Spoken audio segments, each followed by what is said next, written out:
في البدء كان الكلمة والكلمة كان عند الله وكان الكلمة الله.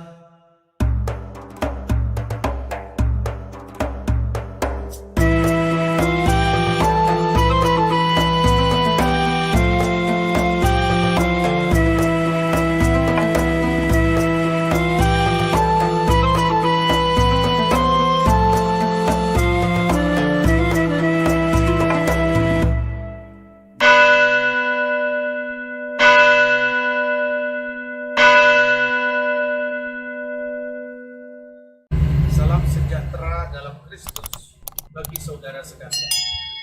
Di atas danau Moba dalam perjalanan ke Pulau Solusi, saya ingin berbagi kebenaran firman Tuhan pada saudara-saudara. Ini Matov Umana Ibu Seven Akib Gampiakan. Alangkah baiknya dan alangkah indahnya apabila semua saudara hidup rukun bersama. Terima kasih Anda setia mengikuti channel resmi YouTube saya. Silahkan like, berikan komentar, dan subscribe bagi yang belum. Tuhan memberkati kita. Shalom Aleichem. Bishop Amasya. Sebelumnya terima kasih akhirnya bisa face to face sama Bapak.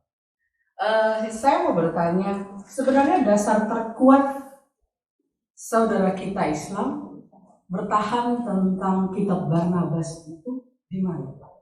Itu saja. Terima kasih. Wah, udah habis bukunya tadi, cuma 2 di bawah. Iya, jadi yang pertanyaan dari Ibu Hana, apa sih yang menjadi dasar mereka masih kekeh dengan Injil Barnabas? Walaupun sebenarnya sebagian besar mereka tersetuju dengan Injil Barnabas. Itu pertanyaan pertama.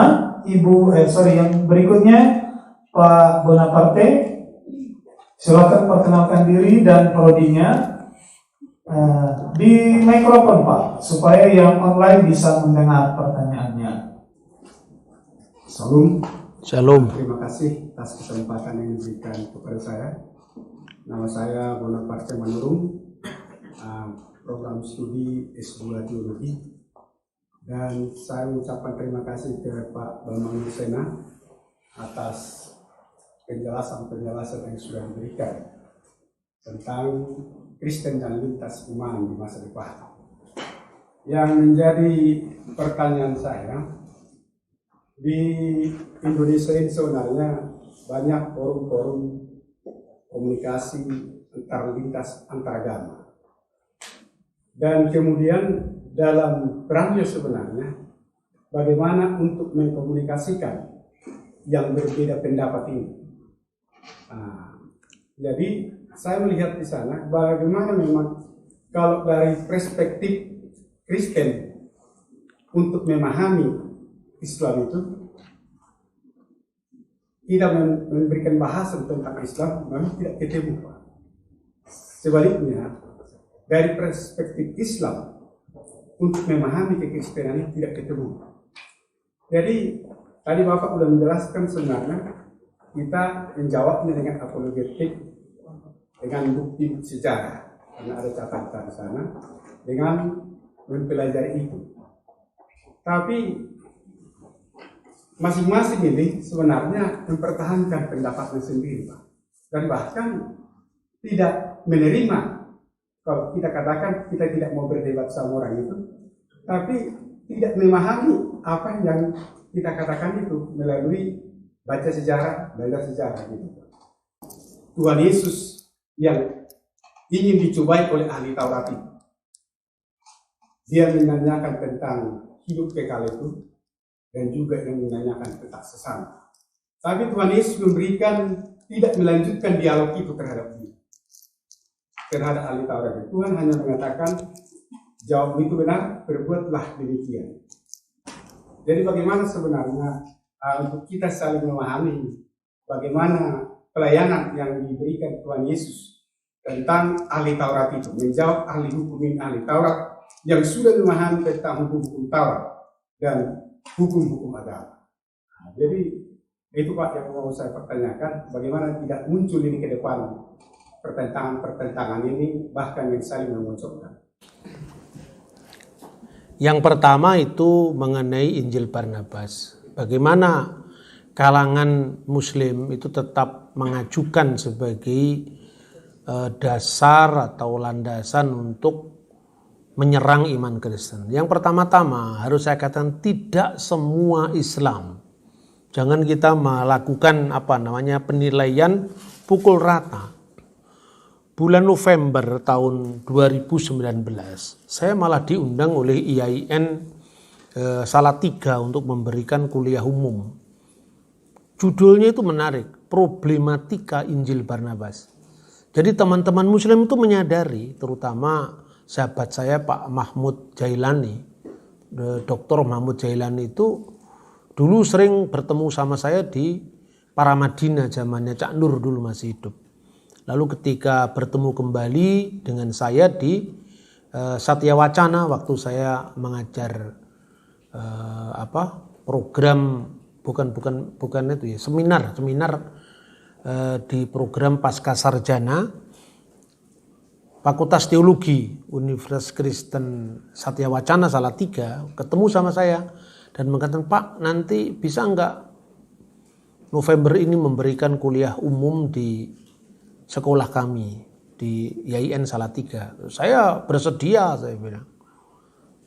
Asalkan satu ya, syaratnya apa, Pak? Asal ada durian, saya bilang, saya sedia. Beliau orang yang banyak menanam durian atau paling tidak mengkoleksi banyak durian yang enak-enak seperti apa. Datanglah saya ke sana. Dipasang itu di spanduk, bahkan diumumkan di media sosial, Problematika Injil Barnabas. Saya sendiri tersentak. Artinya IAIN cukup maju dalam menangkap isu-isu polemik yang sering muncul di lapangan.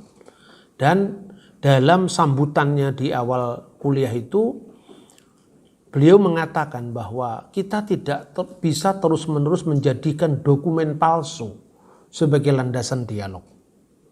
Kalau ini palsu ya harus kita sudahi, jangan lagi kita pakai.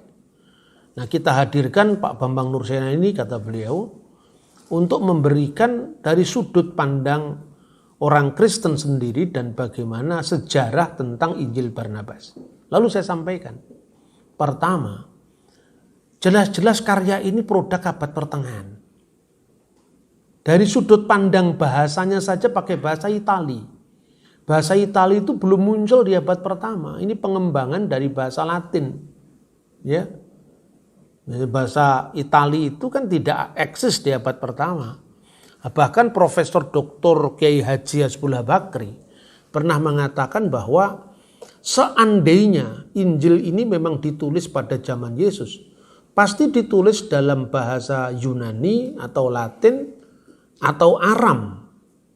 Ya, Ibrani, Aramaik itu bahasa-bahasa yang muncul di abad pertama. Karena itu beliau sampaikan bahwa kalau Injil ini sudah palsu, ya sudahlah, kita sudahi, jangan kita jadikan rujukan lagi dalam dialog.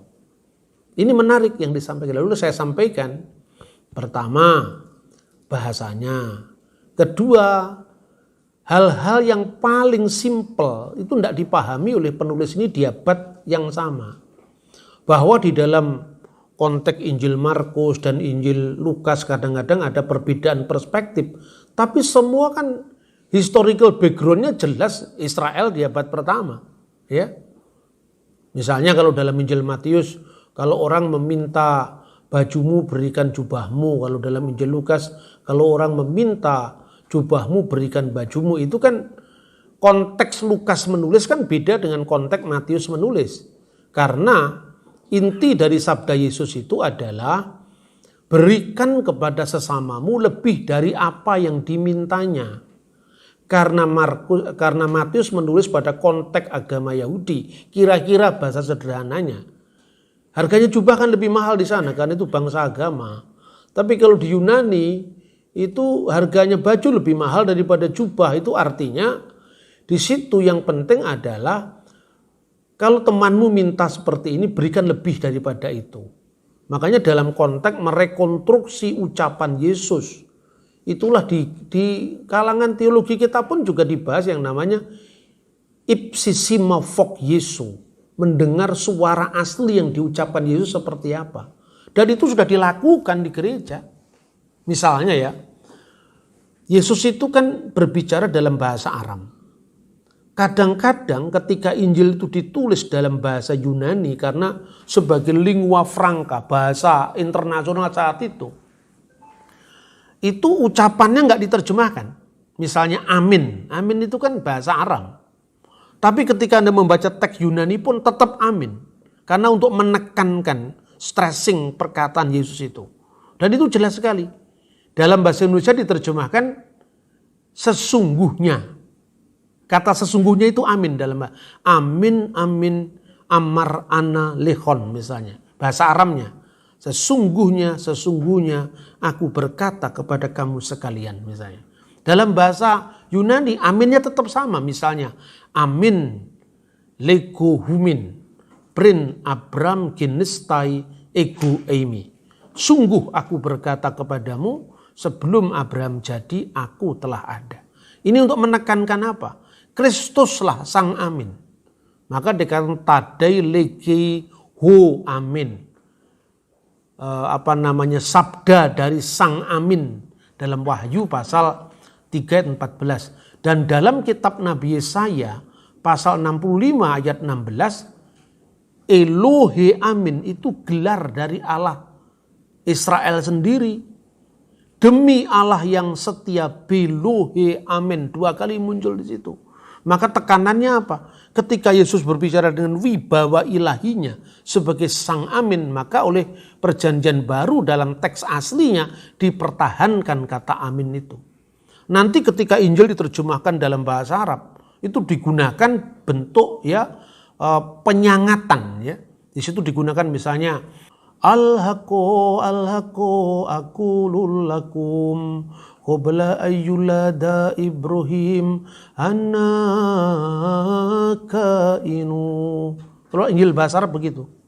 Al-mastulillahi iman, segala kemuliaan bagi Allah senantiasa. Ini dipertahankan teksnya dalam bahasa asli dan itu mudah untuk kita lakukan rekonstruksi.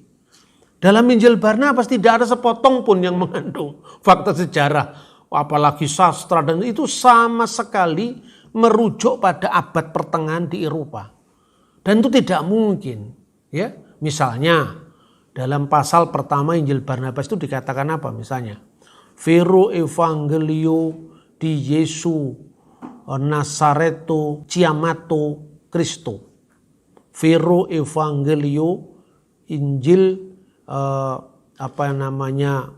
yang benar ya di Yesus, dari Yesus, Nazareto orang Nazaret, chiamato yang disebut Kristus. Nah, di dalam pendahuluan Injil Barnabas disebut itu, tapi dalam pasal 96 dikatakan, demi jiwaku yang aku dalam genggaman tangannya, aku bukan Mesias. Ada 2 hal yang menarik dicermati. Masa Yesus menggunakan gaya sumpahnya Nabi Muhammad di abad ke-7? Ungkapan demi diriku, demi Allah yang diriku ada dalam genggaman tangannya.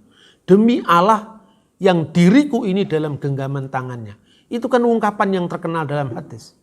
Walladzi nafsi biyadihi. Tidak mungkinlah zaman Yesus menggunakan sumpahnya Nabi Muhammad. Yang aku bukan Mesias, ini kacau lagi. Masa penulis Israel abad pertama tidak ngerti kalau Kristus itu sama dengan Mesias? Mesias itu adalah bahasa Ibrani, Kristus itu bahasa Yunani. Ini sama dengan ketika Anda tinggal di Indonesia, tidak mengerti bahwa chicken itu adalah ayam. Ya toh? Karena tidak mungkin, apalagi kalau misalnya Anda tinggal di sini mengaku diri sebagai orang Indonesia. Tidak ngerti bahwa misalnya, mana kita kalau pergi ke Brastagi naik itu, from Medan, Pak Suwardin went down to Brastagi, kan nggak mungkin, Brastagi kan went up gitu loh. Nah di Injil Barnabas begitu, dari Nazaret Yesus went up to Kapernaum. Nah Kapernaum itu pesisir kok, nggak bisa dikatakan went up, tapi went down to Kapernaum, yang begitu banyak. peristiwa-peristiwa yang ditulis dalam Injil Barnabas itu lebih menekankan abad pertengahan. Jadi kisah-kisahnya itu mencerminkan abad pertengahan. Misalnya Maria Magdalena dan saudaranya Marta membeli sebuah desa di Magdala. Bagaimana abad pertama Israel itu di bawah penindasan penjajahan Roma bisa membeli sebuah desa. Itu situasi abad pertengahan. Yesus mengusir setan masuk ke tong-tong yang berisi air. Tong besi berisi air itu belum ada. Tong-tong besi itu baru muncul di revolusi industri abad 10. Pada abad pertama tempat menyimpan air itu tempayan. Ya toh? Hal-hal seperti ini hampir di setiap halaman itu ada salahnya dari Injil Barnabas. Makanya tidak bisa dijadikan rujukan. Jadi sekarang ini muncul kesadaran baru, bahkan di awal sebetulnya sejarah perbandingan agama di Indonesia ya, seperti misalnya Profesor Muktiali itu sudah menyayangkan, janganlah dokumen palsu seperti ini terus-menerus kita siarkan, kita malulah sama orang Kristen, kira-kira seperti itulah suara tokoh-tokoh yang memprakarsai perbandingan agama. Jadi satu, kita orang Kristen juga tidak boleh melakukan penilaian pukul rata terhadap opini yang berkembang di kalangan Islam. Kemudian yang kedua tadi tentang bagaimana cara kita mempertemukan perspektif yang berbeda. Jadi gini, kita pertama tidak boleh menilai orang lain dari ukuran kita. Begitu juga jangan mau kita dinilai dari ukuran orang lain. Satu contoh tadi tentang keesaan Allah misalnya. Biasanya orang-orang Muslim menilai bahwa kata anak Allah itu paralel dengan ungkapan yang oleh Quran ditentang, yaitu lam yalid walam yulad walam yakul lahu kufuwan ahad. Nah, padahal konteksnya, nah ini saya hanya sekedar mengutip ya. Misalnya tafsir Al-Qasimi misalnya itu kan menggambarkan bahwa dalam iman Kristen Tritunggal itu bukan maknanya Bapa, Ibu dan Anak seperti yang dilanjutkan seperti yang disampaikan dalam Al-Qur'an, tidak. Tritunggal bukan Bapa, Ibu, dan Anak. Tritunggal itu Bapa, Putra, dan Roh Kudus. Maka kata Al-Qasimi, penulis tafsir yang sangat terkenal itu, bahwa kita tidak boleh menilai iman Kristen dari sudut pandang sejarah Islam abad ke-7. Karena sejarah Islam abad ke-7 itu kan terjadi penyembahan Alata, Usa, dan Manat ya, yang dianggap sebagai putri-putri dari Allah. Dan itulah yang ditentang oleh Quran. Penentangan seperti itu tidak otomatis berlaku bagi iman Kristen. Begitu juga sebaliknya. Kalau ada penilaian di kalangan Kristen abad pertengahan terhadap misalnya Muhammad atau terhadap misalnya Islam yang terlampau mendiskreditkan, ya jangan kita ulang lagi karena itu bukan mewakili seluruh Kristen. Kemudian terlepas daripada sikap kita menghormati perbedaan, tetapi yang itu historis harus dinilai secara historis. Masa kita ini orang beragama cukup semuanya dinilai dengan normatif? Kan saya sering mengatakan, seandainya semua agama itu hanya sekedar kumpulan norma-norma, kita tidak usah jauh-jauh ke Israel. Di negara kita, di kearifan lokal kita, hikayat-hikayat rakyat, dongeng-dongeng rakyat itu kan sudah mengajar jangan mencuri, jangan membunuh, jangan berdusta, itu kan ada. Kalau di Jawa itu terkenal sekali dongeng kancil mencuri timun. Di balik dongeng itu, behind the dongeng itu apa? Jangan kamu mencuri kan. Nah, tapi kalau sekedar agama tidak mengandung peneguhan historis, artinya kita ini kan yang penting normanya gitu. Nah, dalam hal misalnya penyaliban Yesus, itu memang secara historis Yesus disalib. Bahwa kemudian dalam Islam ada kontroversi tentang masa akhir kehidupan Yesus, itu dipahami dari faktor non-sejarah. Dan itu yang banyak dikembangkan juga oleh dialog Kristen Islam akhir-akhir ini. Misalnya ya, kalau misalnya ungkapan tentang penyaliban Yesus itu secara historis tidak bisa diselesaikan, atau paling tidak bagi Kristen kan clear Yesus disalib itu historis, nggak bisa disangkal. Tapi apa makna penyaliban, lah itu yang kemudian menjadi masalah yang bisa didiskusikan. Gitu loh. Tapi biasanya memang harus diakui ya, saluran-saluran teologis macet. Macetnya karena apa? Banyak macetnya. Tapi apa di luar perdebatan teologis tidak ada wilayah lain untuk kita membangun dialog? Ada. Satu contoh misalnya. Saya pernah sampaikan ini di ISCS Bali 15 tahun yang lalu. Saya bilang begini. Kalau jamaah pada umumnya atau jamaah pada lazimnya tidak bisa menyelesaikan suatu masalah yang sifatnya sensitif, biasanya jamaah sastra bisa paling tidak membahasnya. Misalnya soal penyaliban Yesus. Ada penulis-penulis Arab yang menarik kita bahas ya. Satu contoh. Seorang yang bernama Kamil Husin, itu kira-kira tahun 1950-an.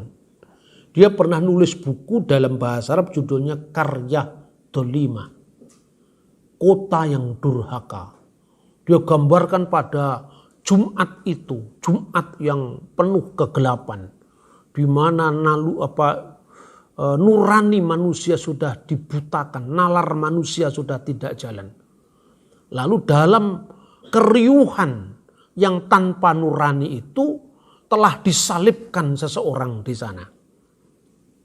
Ini penyalipan hati nurani, ini penyalipan akal sehat. Apa pesannya dia? Sudah, kalau memang Yesus disalib atau tidak masih jadi masalah bagi kita umat Islam. Tetapi kita semua dipersatukan, setiap orang tentu memiliki bela rasa terhadap penderitaan orang lain, seperti yang kita lihat dari peristiwa salib di Yerusalem itu. Dan dia sengaja tidak bicara siapa yang disalib. Tapi siapapun yang disalib itu adalah membutakan nalar kita, menumpulkan nurani kita terhadap penderitaan sesama. Buku itu pernah terbit. Lalu yang kedua misalnya, Fatih Usman itu beranjak lebih maju lagi. Dia menulis buku judulnya Ma'al Masih fi Anajilil Arba'ah, bersama Kristus dalam keempat Injil. Jadi menurut dia, terlepas bahwa kita umat Islam itu menjadikan Quran sebagai kitab suci yang bagi kita tidak bisa diganggu gugat. Tetapi secara historis kalau kita mau tahu tentang Yesus, katanya dia, ya bacalah dokumen historis yang sejaman, yaitu keempat Injil. Kata-kata dia pun itu sudah mencerminkan lintas agama. Dalam Islam Injil tidak pernah disebut dalam bentuk jamak. Dalam Islam Injil sudah disebut Injil tunggal, kitab suci yang diturunkan kepada Nabi Isa. Tetapi dia lebih maju lagi, Fatih Usman mengatakan Anajil, Injil Al-Arba'ah, An-Najilil Arba'ah, Injil yang 4. Matius, Markus, Lukas, Yohana. Dan dia mencoba untuk menggali informasi tentang Kristus dalam keempat Injil itu.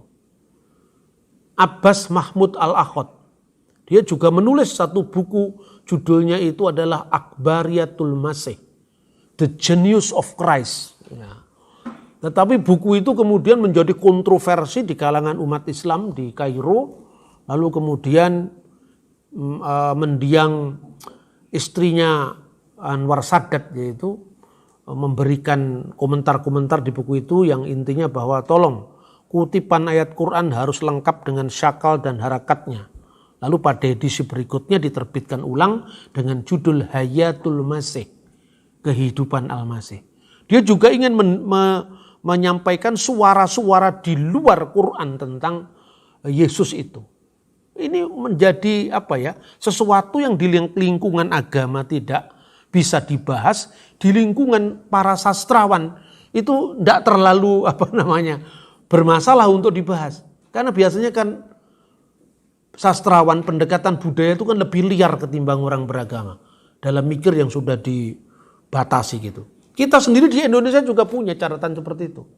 Khairil Anwar, penyair pada zaman awal kemerdekaan yang sangat terkenal itu, dia pernah menulis Isa kepada Nasrani sejati. Itu tubuh mengucur darah, rubuh patah, aku mengaca dalam darah, terbayang terang di mata masa, akan bertukar ini segera. Itu tubuh mengucur darah, rubuh, patah. Artinya apa? Kira-kira ini, apakah Khairil Anwar tidak tahu bahwa dalam Al-Quran ada ungkapan wa ma qataluhu wa ma sholabuhu walakin subiyalahum. Mereka tidak membunuhnya dan mereka tidak menyalibnya, melainkan yang disamarkan bagi mereka. Saya kira tahu.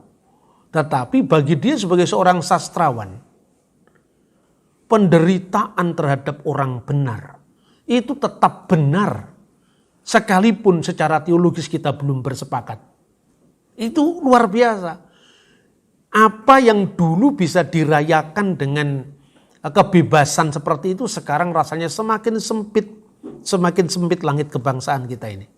Kita sekarang kalau ngomong seperti itu, Ulil nulis tentang Paskah, itu dihujat di mana-mana. Padahal yang mau disampaikan Ulil itu, dia mencoba untuk memahami bagaimana orang Kristen menghayati Paskah. Gitu loh. Apa Ulil kehilangan imannya? Saya kira enggak. Seperti itu yang bisa dikembangkan dalam konteks dialog teologis lintas agama. Nah, itu tidak berarti bahwa kita kehilangan sikap iman kita, tidak. Tapi yang mau ditekankan adalah adanya unsur universal di mana penderitaan itu tetap penderitaan, di mana kita orang beragama tidak kehilangan bela rasa kita sekalipun itu dialami oleh umat agama yang berbeda-beda. Lah oleh karena itu berbahagialah kita yang punya Bhinneka Tunggal Ika. Kalau itu belum bersepakat secara teologis, di luar teologis yang mana penderitaan itu siapapun yang menderita, itu adalah bagian dari penderitaan kita. Kasihilah sesamamu manusia seperti dirimu sendiri. Dan biasanya orang beragama itu kalau sudah menghadapi sebuah fenomena yang itu mempertaruhkan nasionalisme, harga diri sebuah bangsa, sebuah kaum, itu kemudian menjadi ekstrim. Kadang-kadang lupa kalau dia punya masalah yang belum selesai. Contohnya, ini terakhir, Bung Karno datang dari Roma menuju ke Kairo. Tatkala itu Bung Karno diberikan penghargaan oleh Paus sebagai presiden di negara mayoritas Muslim. Waktu itu Konsili Vatikan II sedang membangun dialog dengan Yahudi dan Islam. Dan kepada orang Yahudi itu Paus Paulus keempat menyetujui. Lewat konsili itu juga wakil-wakil dari uskup-uskup setuju. Orang Yahudi jangan kita stigmakan lagi sebagai pembunuh Kristus. Karena apa? Peristiwa di abad pertama itu tidak representatif orang Yahudi. Siapa yang menandatangani Sanhedrin tentang kematian Kristus adalah orang Saduki. Imam besar waktu itu kan Saduki. Apakah semua orang Farisi bertanggung jawab? Oh tidak, karena ada Nikodemus bersih tangan daripada itu.